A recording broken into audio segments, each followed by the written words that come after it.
So sometimes I get questions about how human design fits in into different belief systems, or um, how should we perceive it, or if person is practicing certain religion, like how human design can, change the way they think. Or first of all, let me be really very clear here. Human design is not a belief system.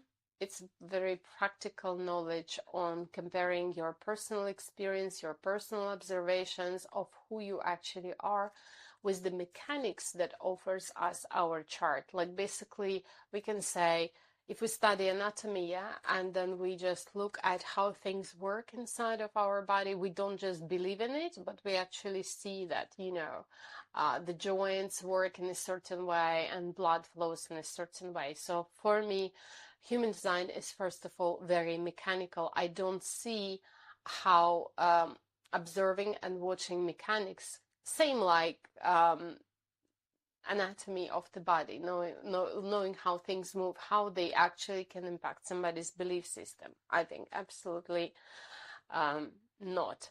Another thing, if your observations and what you see in your inner truth is not supporting what you hear from human design, most probably this knowledge is just not for you, or maybe your logical perception is different and it's just not fitting your perception, which is absolutely fine.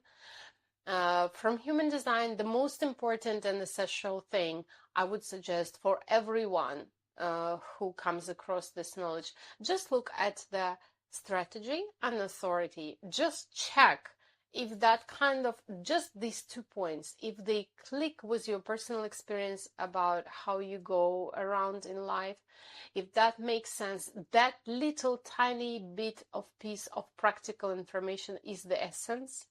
And actually, that is your mechanic. And if you can recognize it, if you can observe it, and if it helps you practically in how you make decisions and go about your daily life, that's enough.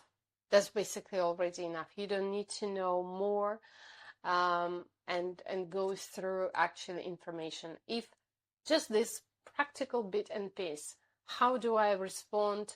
How do I accept invitations? How do I inform?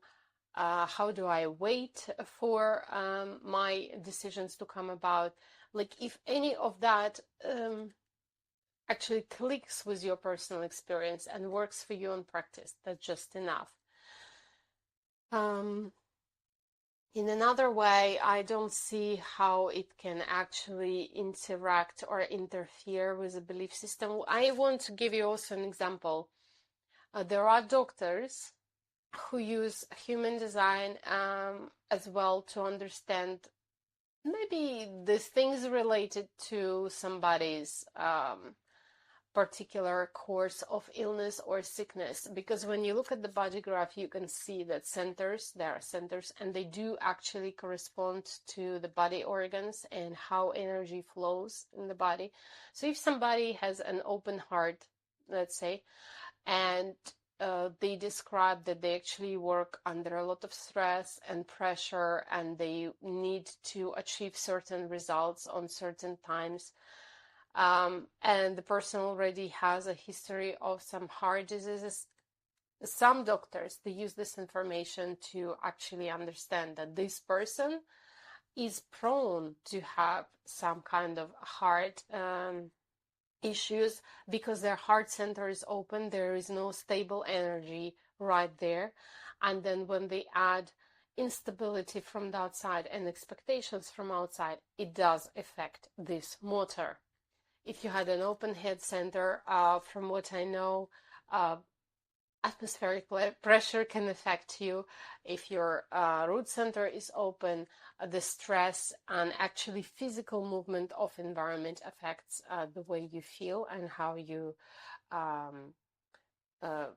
can get tired, So it's very mechanical. It's much more mechanical than just kind of a belief. And if you look at it in terms of also understanding that it's almost like understanding my own anatomy, like how things work inside of me.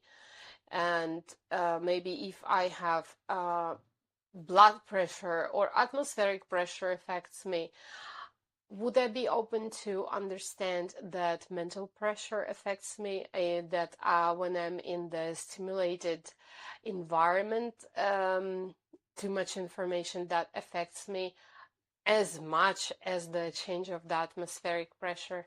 So simply mechanical, very mechanical. That's why I think human design is also very helpful in understanding relationship. By the way, we can take chart of one person, put the chart of another person, we can make a composite, because just understanding open centers, how we impact each other in our open centers, just to understand the fixed centers, how we impact each other when the centers are fixed, you can see the dynamics.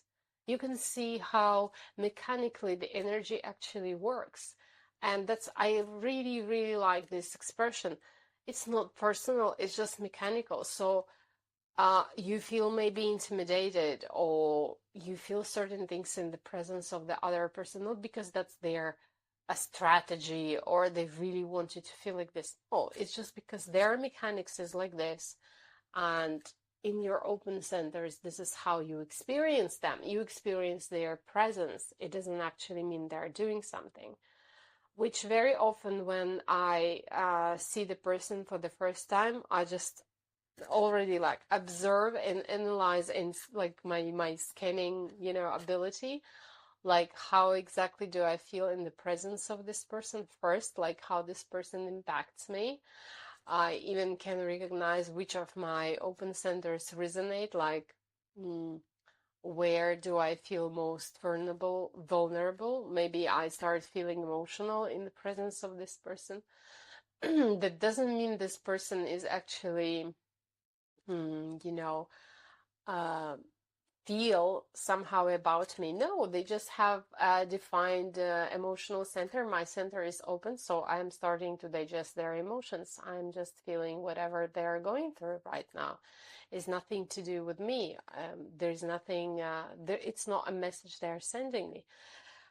I find it so relieving to understand when it's just mechanics, and that I can look at it, I can have an idea how exactly the other person impacts me, that I don't need to actually believe I can actually check it in practice. And there are parts of human design that talk about cosmology and all other stories. And even Ra himself said, until we see it, until it actually happens to us, take it as a tale. It's just a tale I'm telling you. So I hope when you already have your chart and you had your reading, that you're already living your experiment. And if you have some of your personal observations to share, please do in comments. I'll be very happy to reflect on them and maybe as well add some of my personal observations just from my own life.